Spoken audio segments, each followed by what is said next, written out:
Welcome to the Old Soul, New Soul Astrology Podcast. Thomas Miller and Robert Glasscock, and we have a question that is going to be something that you're going to want to lean in and listen to the answer. Hi, Thomas and Robert. I listen to your weekly podcasts and I've gleaned so much to add to my base knowledge of astrology since I started tuning in about a year ago. My question is, how do you see marriage in a birth chart? Many resources I found use progressions and Chiron transits to determine favorable times, but I'm looking for the promise in the birth chart, either early in life, midlife, or late life. Also, I found that this is one of the top questions people have when consulting an astrologer. If you could base a podcast on this question, I would be very grateful, and I'm sure your listeners would too. Thank you very much. I'll bet we can do that. And I just thinking as that was playing through, one of the things you identified in my chart is that my Saturn is at 2 degrees in the seventh house of marriage and partnerships. And I've been married twice. So I know that's going to be in there somewhere with this, but boy, it sounds to me like a loaded up question. It is a loaded question and it's a loaded topic. One of the most important ones, I think, in astrology. As she says, it's probably the number one question every client asks an astrologer. Thomas, you know my mantra from having taught at Kepler College for all those years: make something out of everything you see. Absolutely. And I mean it. So marriage, and so many newer astrologers are looking for quick, easy, simple techniques. In truth, there aren't any, especially for something as complicated as marriage. It's ruled by the seventh house, mainly because the marriage partner is equal to you. And they're the only people that are. The same applies for business partnerships, like Thomas and mine. Neither one of us is more equal in this business partnership than the other one. And that establishes a first seventh relationship. Children are not equal to the parents. Parents raise the children, not the other way around. Employees are not equal to us. We hire them. Teachers are not equal to us. They're in a different house. So establish this idea of equality in terms of the seventh house, marriage. Here's where you begin. You look to the cusp of the seventh house and the sign that's on that cusp. That's a starting place.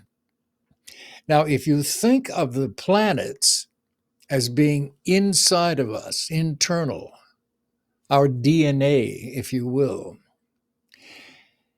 then those establish a snapshot of the archetypes at birth. The transiting planets are outside of us, impinging on our interior natal planets. So the transits are external forces coming at us and triggering what's going on inside of us from birth. And there's an old mantra: if it's not in the birth chart, it's not going to happen.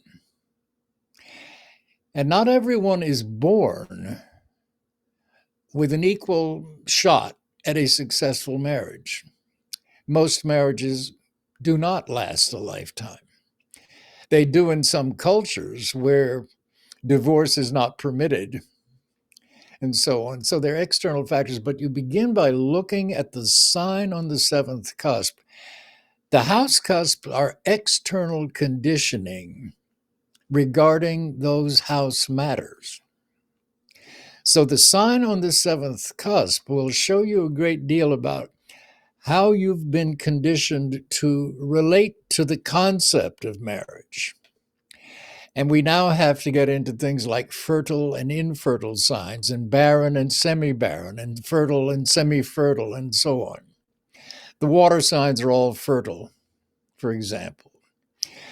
And these are all topics that you're going to have to research on your own. The sign on the seventh cusp then will indicate the conditioning that you have in your belief systems about marriage. For example, you can take a chart with, let's say Cancer, the sign of Cancer on the seventh house, the person is looking for emotional and financial and material security through marriage. And in fact, they may have been conditioned to believe that marriage is the true answer to finding your roots, your security. That's great, because it can be. Then you take the planet that rules the sign on the seventh cusp. Is it in a sign that is favorable for marriage? So you have to weigh that factor as well. Some signs are absolutely independent and prone even to divorce or separation or to multiple marriages. The ruler of the seventh in a multiple sign like Gemini or Sagittarius or Pisces can indicate more than one marriage. So you're beginning to total up these indications to weigh them all together. So the sign on the seventh cusp, is it a fertile sign, a barren sign, a sign of togetherness, or a sign of separation? The ruler of the planetary ruler of the seventh house, what kind of a sign is it in? And what sorts of aspects does that planet make in the birth chart? Then you want to look for any planets in the seventh house. Now, obviously, a planet like Jupiter or Venus in the seventh house predisposes to a favorable marriage in the birth chart. If it's not in the birth chart, it's not going to happen. So the benefics in the seventh house alone will tend to indicate quote unquote favorable marriages. But again, the aspects to those benefic planets in the seventh may be hard or challenging, which will reflect challenges in the marriage. Then you want to look at the sun and the moon, male and female, and the signs that those two planets are in. You want to look at the planets Mars and Venus, male and female. Again, Mars rules lust. Venus rules love. Mars is the sex drive. Venus is the emotional drive for partnership and harmony.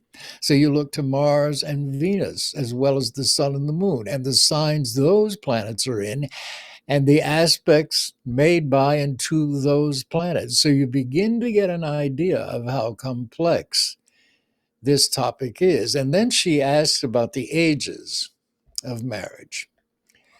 It's interesting in astrology, the harmonics established by the planetary degrees at birth, and I'll show you what I mean, give you an idea of ages of things. So you may have a planet, let's say Jupiter in the seventh house at 10 degrees. Well, marriage at 10 years old is probably not going to happen unless you're from maybe a Middle Eastern culture where arranged marriages happen. But you can take that Jupiter in the seventh house at 10 degrees and multiply it by 2, and you get age 20. And by George, around age 20, that's when that person will probably have her or his first really serious relationship, which may be and probably is sexual, but it's true love. They may get married around age 20. That's pretty young, but people do. They may marry because of pregnancy, which is, let's say, Jupiter in a fertile sign in that seventh house. Jupiter's at 10 degrees. You can multiply it by 2 and get age 20. You can multiply it by 3 and age 30. Every 10 years, that Jupiter in the seventh house archetype is activated and prominent and predominant in the life. Every 10 years. Now, if Jupiter's in a fixed sign, that will tend to indicate the marriage will last a long time. It may not be the only marriage, but it will last a long time. If Jupiter is in a cardinal or a mutable sign in the seventh house, less lasting. Unless, of course, there are some stabilizing aspects to that Jupiter, trines and sextiles and so on. So every 10 years, a person with Jupiter in the seventh house, and I have had a client, she has been married 5 times. Once she lost her husband to divorce. 3 times she lost the husband to death. And she is in her 80s now and married yet again. She likes to be married. So I hope this is helping establish in your mind all of the factors that you need to consider. If you have Jupiter in a degree between, let's say, 10 and 20 degrees of a sign, that's the middle decade of the sign. So the middle years for a favorable marriage. Jupiter in later degrees, the last third of a sign, for example, can indicate marriage later in life. So you can use those decanates to begin to get a symbolic picture of the time in life for a marriage. But you must consider the aspects to it. For example, at Jupiter in the seventh house, maybe square Uranus, which is, among other things, the planet of divorce and separation. But these things have to be in the birth chart, and you really do have to study them and probably notate them and consider the signs that each one of these things are in, these archetypes, and each archetype's aspects to and from other planets, especially the aspects between the ruler of the first house and the ruler of the seventh house. The first house is you, or the client, and the seventh house is the partner.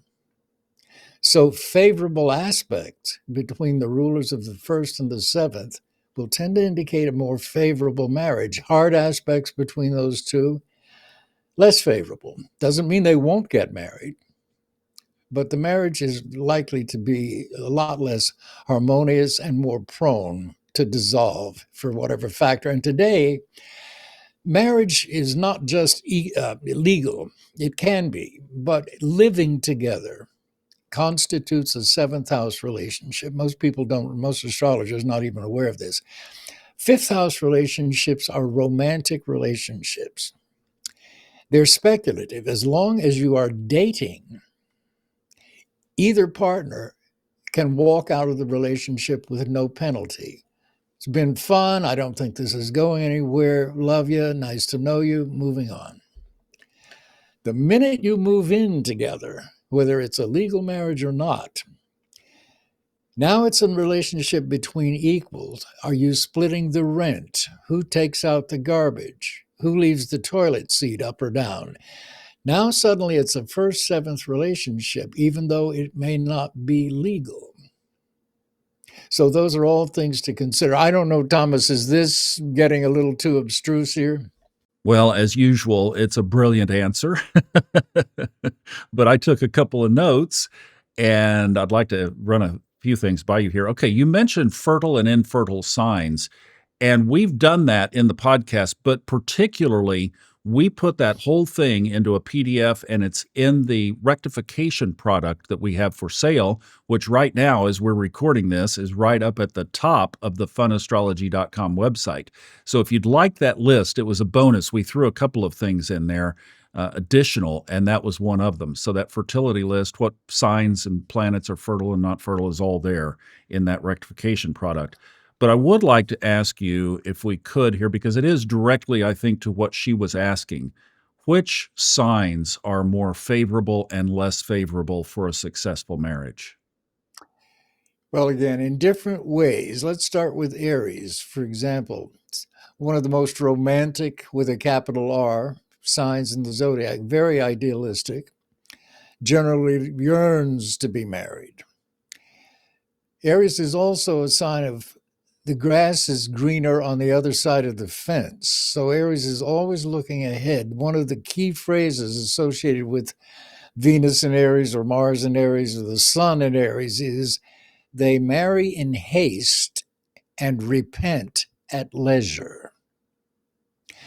So Aries has an unconscious orientation toward always looking beyond the present, and that includes beyond the present partner.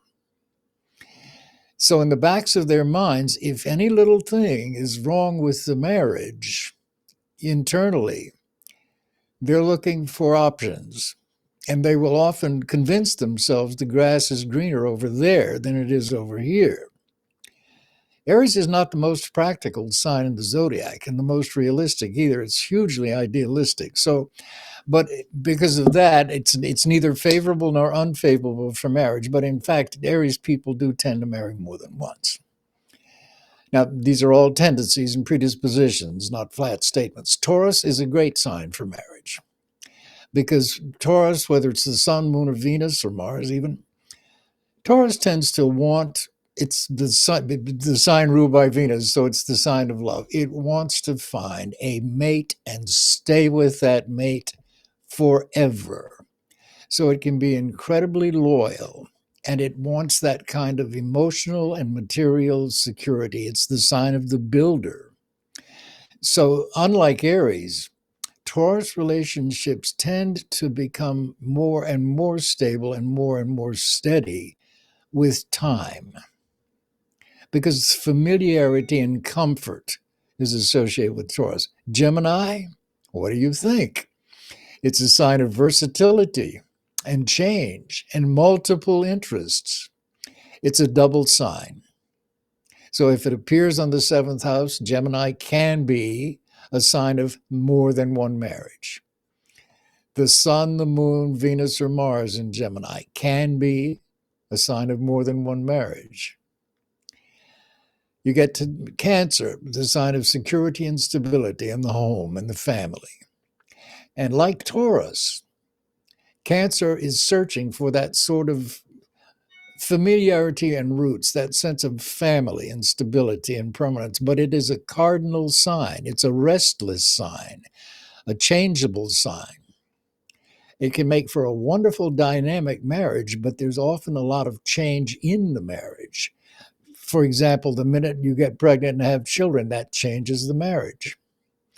And children then become a fifth house focus, so you need to look at the fifth house for these kinds of charts. But Cancer is another sign that predisposes to marriage or marriage-like relationships. Leo, the same thing.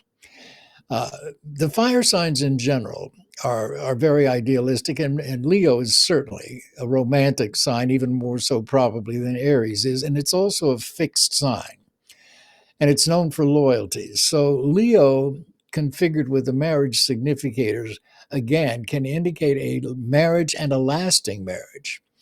If there are hard aspects to the marriage significators in Leo, they can indicate either divorce or separation through death. But often a Leo person will have one marriage. They're very much like Sagittarius in this way. Sagittarius, by the way, there are two signs. Sagittarius and Virgo are both known in astrology as the bachelor and bachelorette signs. Interesting.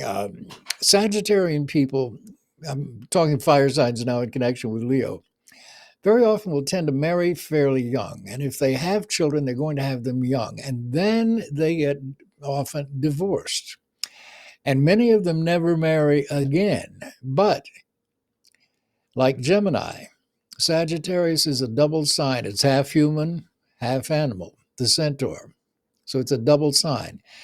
So it can predispose again to more than one marriage or marriage-like relationship.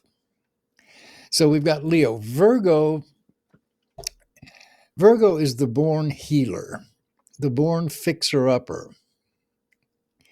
And as a result, Virgos go through life looking at what needs fixing, and they're great at it. But because their focus is on what's wrong, what's off, what needs fixing, it's a very independent sign, Virgo. And it is not the world's most favorable sign for a marriage. It's great for a business partnership and a marriage where the couple works together or they both have equally compelling careers and work lives. But it is a perfectionist sign, and it's a critical sign by nature. That's one of the assets of Virgo, is being critical in a constructive way. If it's critical in a destructive way, then it can absolutely undermine not only marriage, but all relationships. So, and these signs, for example, Virgo is a semi-barren sign. The earth signs and water signs are generally considered fertile. But within those, you've got semi-fertile and semi-barren and so on. You can look all these things up online or in the books. So Leo, Virgo, Libra is the natural sign of marriage, but it is also a cardinal sign. And like all cardinal signs, there's a certain amount of restlessness involved in this, and a certain amount, just like in Aries, of the grass is always greener on the other side of the fence. Libra is very much a sign that lives in its head. It's romantic, just like Aries is, but its ideal of marriage can often be too idealistic and too unrealistic. So Libra, oddly enough, even though it rules marriage, is also prone to more than one marriage. Scorpio, again, very much like Taurus, Scorpio people are loyal beyond belief. There's an old saying about Scorpio men. They will tell you they love you once, and you'll never hear it again. They do love you, but they don't see any need to tell you all the time. But Scorpio is a deeply, deeply loyal and committed sign. It is also the sign of sex. And in some people, depending on the positions of Mars, which rules Scorpio, and Pluto, they may have compulsive sex drives that can upset a marriage or lead them to having affairs and so on, but their loyalty to the mate is steadfast. They mean it when they say, I do, and they want it to last until death do us part. But a marriage with Scorpio can go through some dramatic ups and downs, more intense probably than most any other sign. But nonetheless, it's a very powerful, potent sign, and marriage changes both partners on very deep levels, which is one of the reasons why Scorpio unions last a long time. And they are often ended primarily through death. So you'll see Scorpio people that get married, and whether the marriage is easy or difficult, they stay married. One of the other partners may get sick, become ill, they may die. Then the Scorpio may or may not go on to a second marriage. Again, it depends on the positions of Mars and Pluto a lot. Sagittarius, again, it's an independent sign. It's a very loving sign, very loyal, but like all mutable signs, it's changeable and restless and explorative. Scorpio's nature is to live ahead of itself, to live in the future, to explore everything, both geographically through travel, as well as intellectually through studying a higher thought and higher concepts. It's always moving forward. So, and it's a terrific sign for marriage as long as the partner is equally interested in moving forward and exploring things. But it's an independent sign as well, Sagittarius is. So the minute that marriage becomes too clingy, for example, they're out of there. It's a wonderful sign. Those Capricorn is another one. It wants to be married because it's supposed to be married. It's very status conscious and aware of society is built on marriages. Everybody's married. There's something wrong with you if you're not married. So I want to be married. Not only do I want to be married, I'd like to be well married to somebody who's accomplished, successful, in a position of power and achievement and so on. So they're also a sign that can form a very lasting marriage, especially again, much like Virgo, if the couple work together and they have the same outlook on life. For example, Capricorn should marry another professional or another ambitious achiever. So Capricorn marriages tend to last. Capricorn can also be something of a loner, especially the older it gets. But it's another one like Leo in a sense that means it when it says, I do. Aquarius, gregarious Aquarius. What can I say? They're wonderful people. Marriage, as long as you marry with an open hand, love with an open hand. And this is a big lesson for all of us to learn. Aquarius is great at this. Aquarians love everybody. When they're married, their mates may think that they're flirting. They're not. They don't want to go to bed with just everybody they meet, but they are warm and friendly and open and affectionate with everybody. And that can be mistaken for flirting, which it isn't. What Aquarians are, though, very much like Sag, is they're an independent sign. And they too valued their freedom and their independence.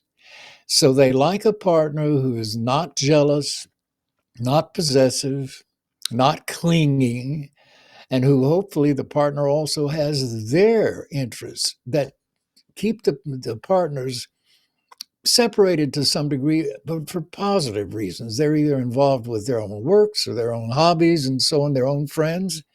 And this is all based on trust. So Aquarians will often have unusual, even unconventional partnerships, open marriages, for example, or arrangements in marriage, which distinguish them. Pisces, come on. The lovers of the zodiac, the most sensitive of all people. Marriage is difficult for Pisces, not because of them, so much as their compassion for underdogs, really, and for other people is so strong that their emotional commitment can vacillate depending on the weather or depending on the mood and so on, and depending on their partner's needs. So Pisces people can often become involved unconsciously in codependent relationships, which is something that they may need to look out for. And because secrecy is also associated with Pisces, then the areas of fidelity and loyalty can become issues in Pisces marriages, so that trust is often tested in Piscean relationships. And there can be self doubts or doubts about the other person. If they're not true, those doubts can undermine the marriage. Why don't you believe me? Why would you think I'm playing around? And sometimes those doubts are true and the person may be playing around. So I don't know if this gives you a kind of idea of how to begin, Thomas, to look at these signs, but hopefully it's a start. No, I think we need to start over.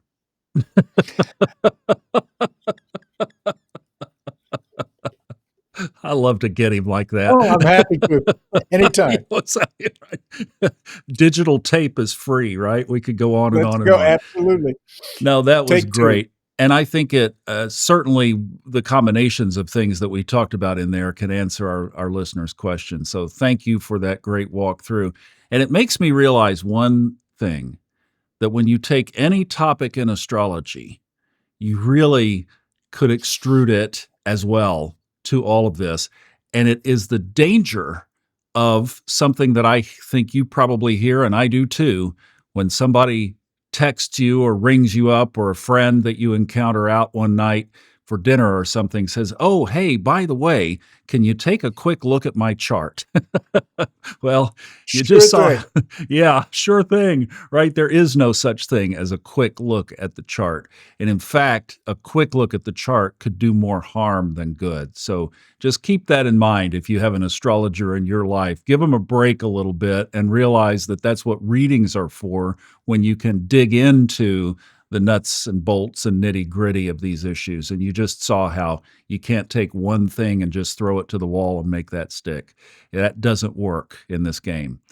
And this guy is doing readings. His website link is in the show notes, and we will see you guys back on the next episode. Thank you so much for watching. And Robert, thank you for a great answer. Thank you.